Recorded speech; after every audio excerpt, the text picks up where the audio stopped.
बहुत जल्दी आप लोगों के पास हाजिर हो गई हूँ, क्योंकि आप लोगों को बहुत कुछ जानना है, समय बहुत कम है, पढ़ना बहुत ज़्यादा, समझना बहुत ज़्यादा है।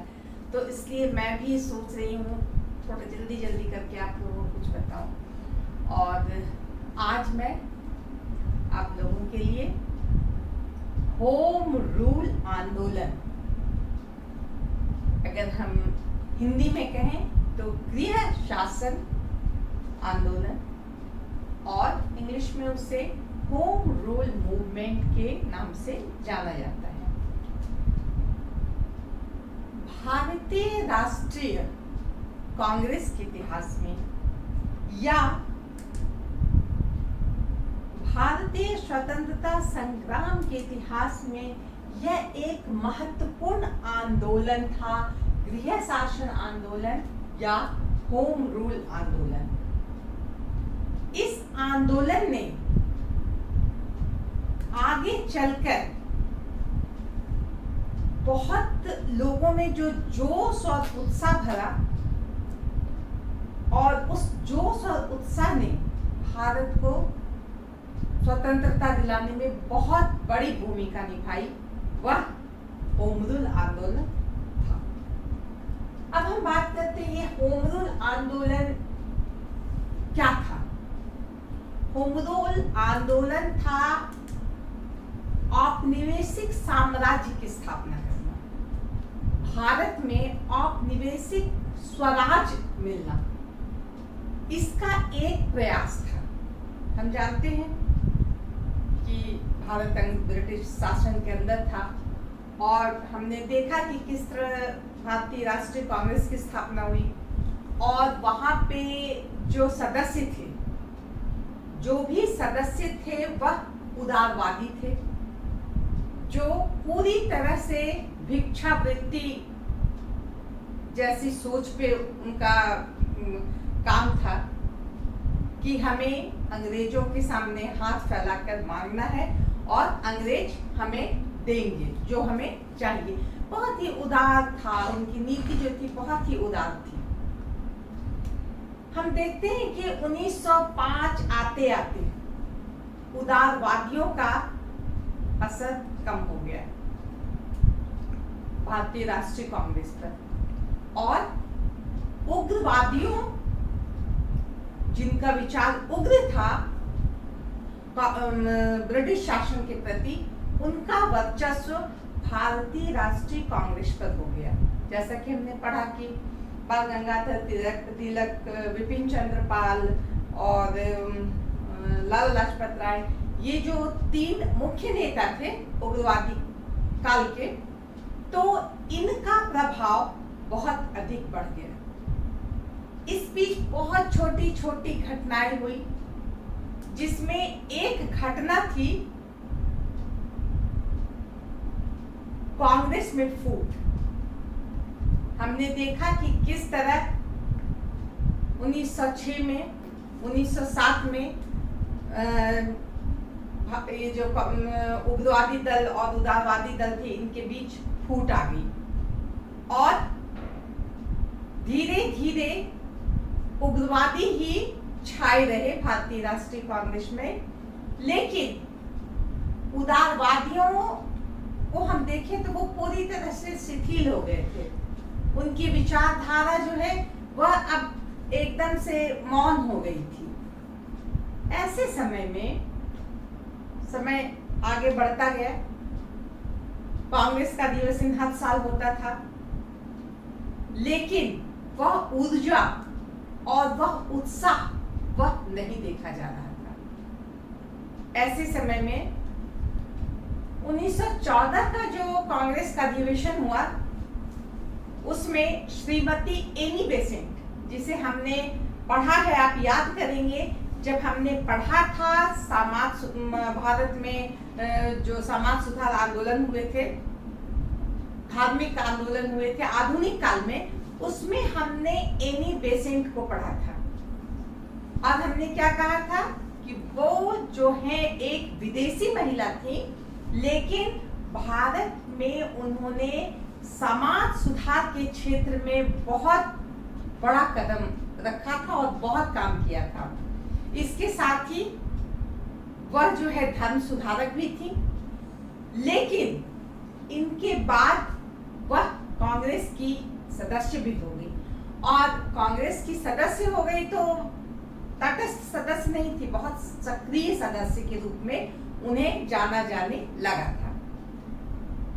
तो एनी बेसेंट जब कांग्रेस की सदस्य हो गई तो कांग्रेस का जब अधिवेशन होगा तो सिंपल सी बात है, वहां पे वो उपस्थित रहेंगी क्योंकि वो सक्रिय सदस्य थी कांग्रेस की। वहां उन्होंने अपने भाषण में कहा कि अब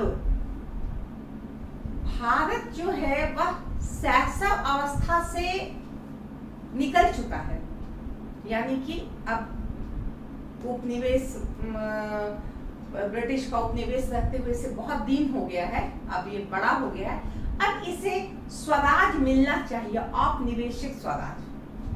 बहुत सारे ब्रिटेन के उपनिवेश थे, अंग्रेजों के बहुत सारे उपनिवेश थे, बहुत सारे जिसे कॉलोनी हम कहते हैं, वहां पर ब्रिटेन सरकार ने इन उपनिवेशों में औपनिवेशिक स्वराज प्रदान किया था।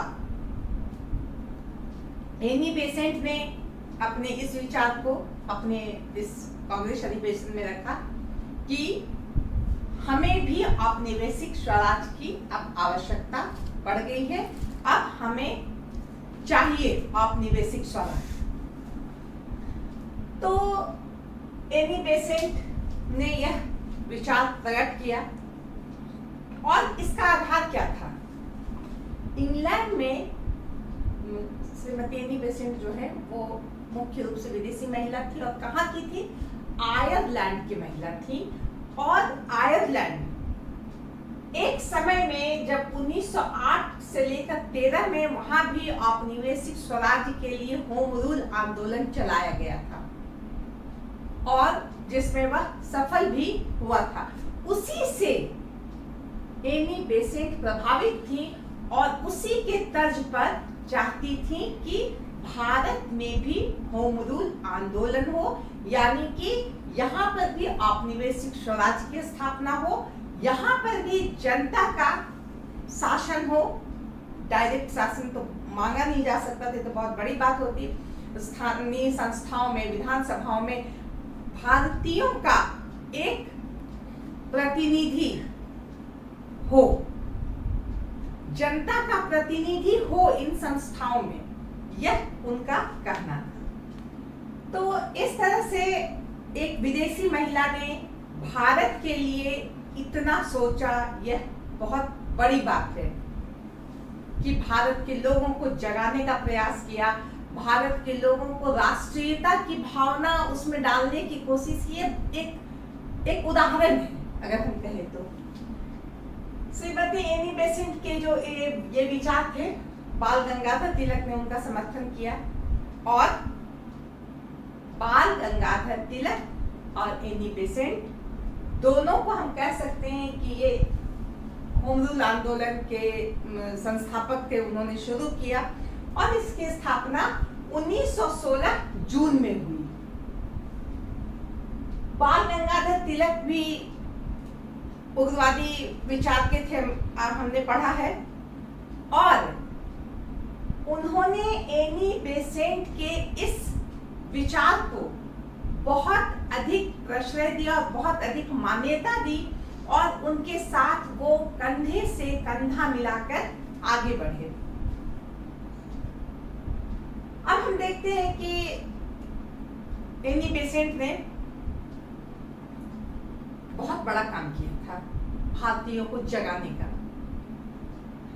हमने अभी जस्ट कहा कि उदारवादी बिल्कुल शिथिल हो गए थे। एनी बेसेंट का यह भी कहना था कि ये जो उदारवादी विचारधारा वो भी गलत नहीं है और ये उदारवादियों की जो ये तटस्थ नीति है वह भी गलत है। इसीलिए फिर से उदारवादी विचारधारा वाले को सक्रिय होकर सामने आना होगा, यह उनका उद्देश्य था। अब हम बात करते हैं कि भारत में जो औपनिवेशिक स्वराज की स्थापना करना चाहती थी उसका उद्देश्य क्या था? तो उसका उद्देश्य क्या था? भारत के जो भी स्थानीय संस्थाएं हैं, जो सभाएं हैं, वहां पर जनता के प्रतिनिधि चुनाव करके आए और वहां पे वह आसीन हो। इससे क्या होगा कि जो यहाँ के लोग हैं उनमें एक उत्साह आएगा और औपनिवेशिक स्वराज्य की जो बात होगी वह सफल होगी। दूसरी बात एनी बेसेंट का यह भी कहना था, इसी समय हम देखते हैं कि प्रथम विश्व युद्ध चल रहा था, फर्स्ट वर्ल्ड वॉर चल रहा था। एनी बेसेंट का यह सोचना था, या होम रूल आंदोलन मानने वाले का यह सोचना था कि इस समय, युद्ध के समय, अगर भारतीयों को औपनिवेशिक स्वराज ब्रिटिश सरकार दे देती है तो वो और खुश होकर के अंग्रेजों का साथ देगी। इससे क्या होगा, अंग्रेजों को फायदा मिलेगा। जब भारतीय खुशी खुशी अंग्रेज के विरुद्ध लड़ेंगे तो सिंपल सी बात है कि वो जीतेंगे, और इसमें फायदा किसका होगा, अंग्रेजों का होगा। तो कम से कम अंग्रेज तो अपनी फायदा की बात सोचें और भारत को औपनिवेशिक स्वराज दें, यह उनका विचार था।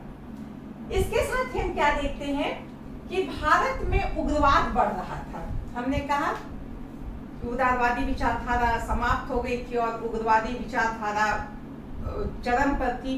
इसके बाद हमने यह भी देखा है कि एक्सट्रीमिस्ट आतंकवाद भी बहुत ज्यादा हो गए थे। आतंकवाद क्या था, हिंसात्मक कार्रवाई करना, किसी भी अंग्रेज अफसर को मार देना, किसी भी सरकारी भवन में आग लगा देना, तोड़फोड़ करना, बम फेंकना, ऐसा जो काम हो रहा था, यह उग्रवादियों का ही एक रूप था जो आतंकवाद या एक्सट्रीमिस्ट के रूप में हम जानते हैं। और यह भी बहुत ही ज्यादा प्रभावी हो गया था इस समय, जो रोकना बहुत आवश्यक था, क्योंकि इसके कारण अंग्रेज जो हैं भारतीयों के प्रति और भी क्रूर होते जा रहे थे।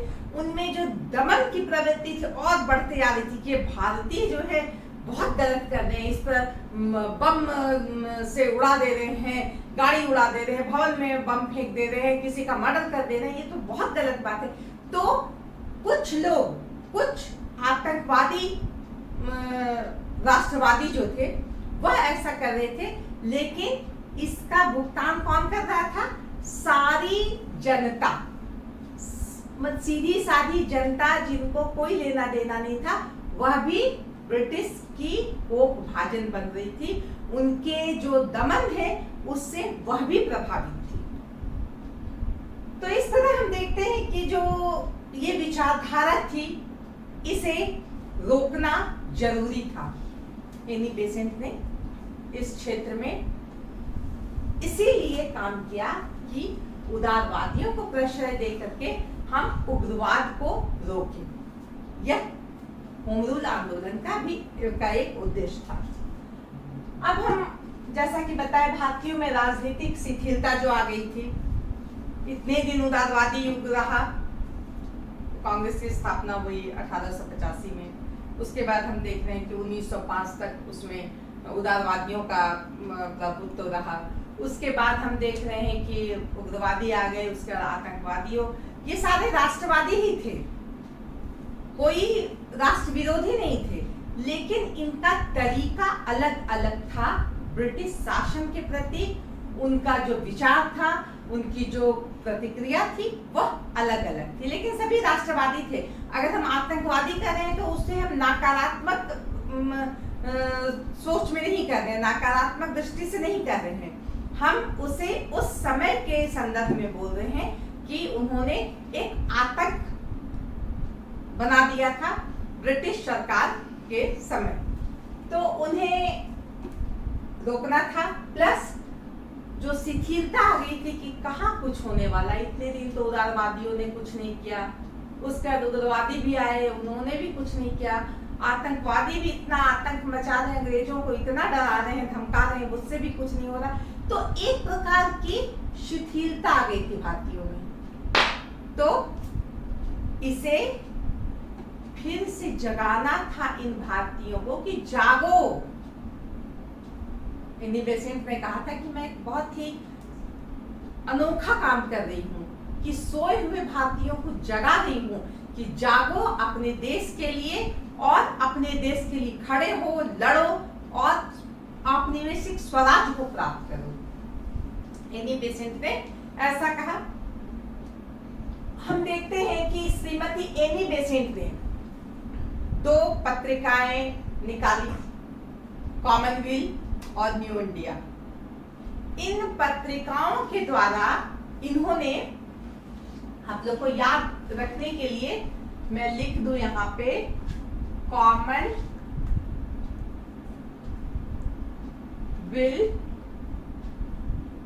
और न्यू इंडिया, ये 2 पुस्तकें थी, इन्हीं बेसेंट पत्रिकाएं थी एनी बेसेंट की, जिसके द्वारा इन्होंने भारतीय जनमानस में एक जागृति फैलाई, उन्हें जगाने का प्रयास किया।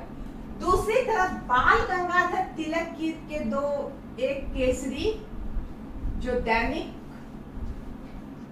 पत्रिका थी और एक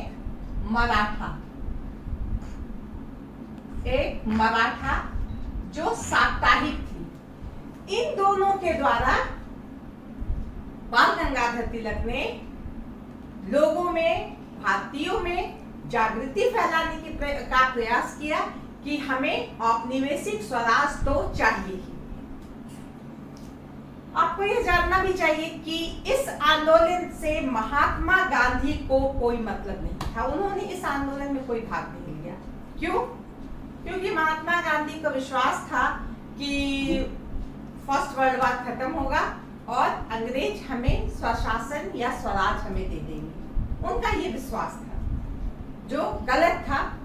अब हर आदमी का अपना अपना, कोई सीधा आदमी होता वो मान जाता कि हाँ उन्होंने तो कहा था इसके बाद ऐसा करेंगे तो वो कर देंगे। वो नहीं जानते थे अंग्रेजों की जो सोच थी, उनकी जो कूटनीति थी, कुटिलता थी, वो नहीं समझ पाए, सीधे साधे व्यक्ति थे। तो इस तरह से एनी बेसेंट और बाल गंगाधर तिलक ने होम रूल आंदोलन को इतना फैला दिया कि घर घर में एक नई जागृति, एक नया उत्साह, एक नया जोश पैदा हो गया और लोग औपनिवेशिक स्वराज के लिए एकदम से तैयार हो गए कि हाँ, अब विधानसभा में भी हमारा चुना हुआ प्रतिनिधि जाएगा, वो हमारे लिए ऐसा करेगा, वो हमारे अधिकार के लिए, हमारे जो भी आवश्यकता है, हमारी मांगों के लिए वो बात करेगा।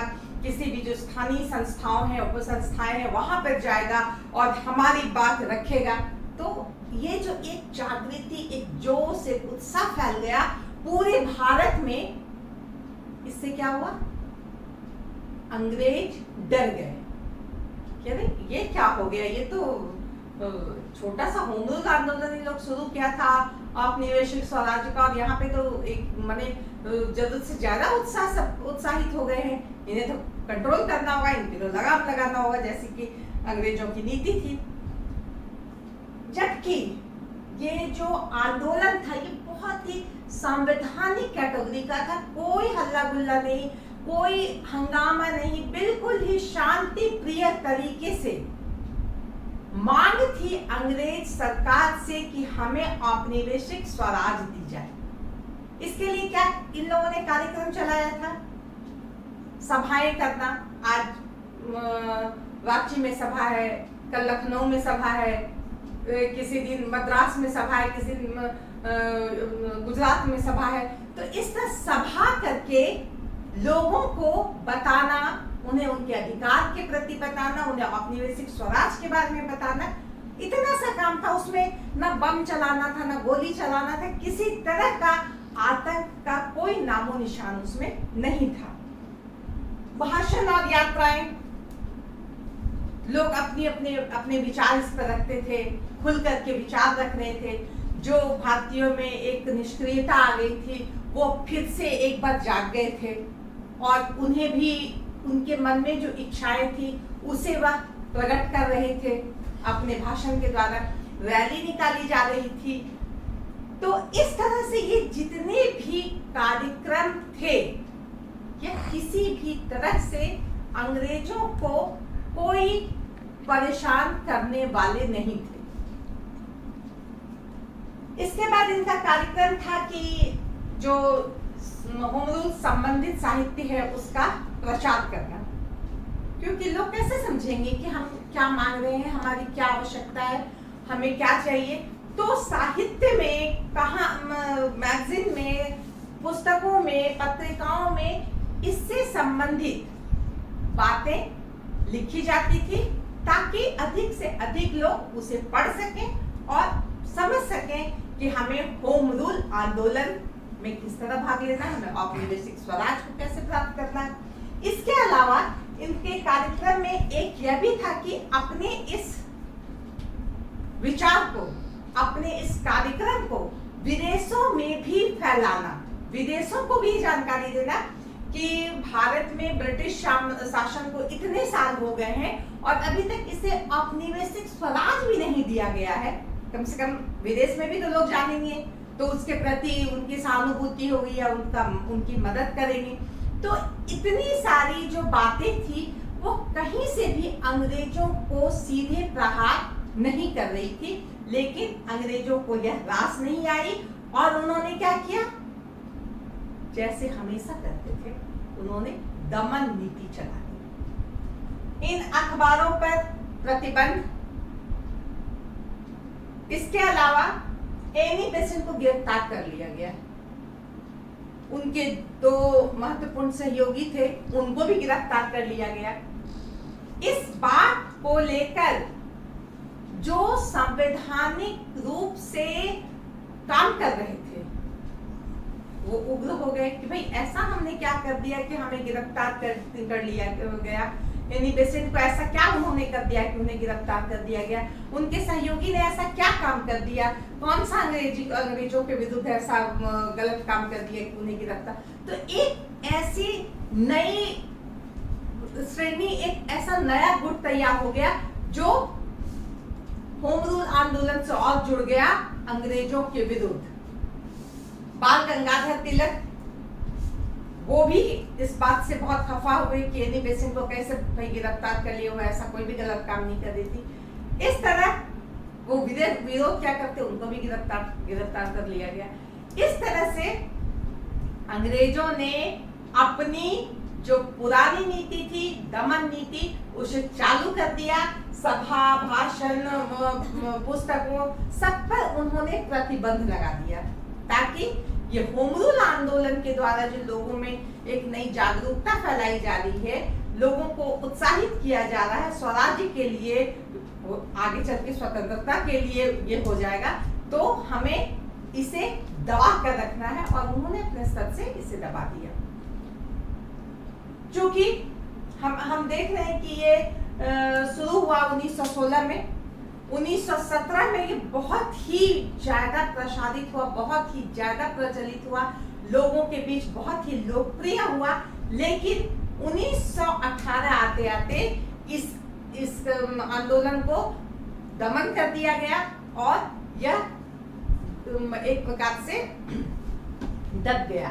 लेकिन अगर हम कहें कि आंदोलन दब गया, खत्म हो गया, तो ऐसी बात नहीं थी। इस आंदोलन ने लोगों में जो ऊर्जा भरी, लोगों में जो राष्ट्रीयता की भावना भरी, वही आगे चलकर महात्मा गांधी के पीछे जो भीड़ चली, जो राष्ट्रीयता, राष्ट्रभक्त जो चले, वह इनका रिजल्ट था। यह कहना अतिशयोक्ति नहीं होगा, क्योंकि इन्होंने ऐसी राष्ट्रीयता की भावना भर दी थी लोगों में, जनता में, भारतीयों में, कि भविष्य में यह बहुत ही काम की रही, बहुत ही उसका महत्व रहा इसमें। तो इस तरह हम देखते हैं कि होम रूल आंदोलन जो है शुरू हुआ 1916 में, 1918 आते आते खत्म हो गया। लेकिन यह बहुत ही प्रभावी आंदोलन था और भारतीय राष्ट्रीय आंदोलन में इस होम रूल आंदोलन का या गृह शासन आंदोलन का बहुत ही महत्व है। तो आज मैं यहाँ समाप्त करती हूँ अपना ये क्लास। धन्यवाद।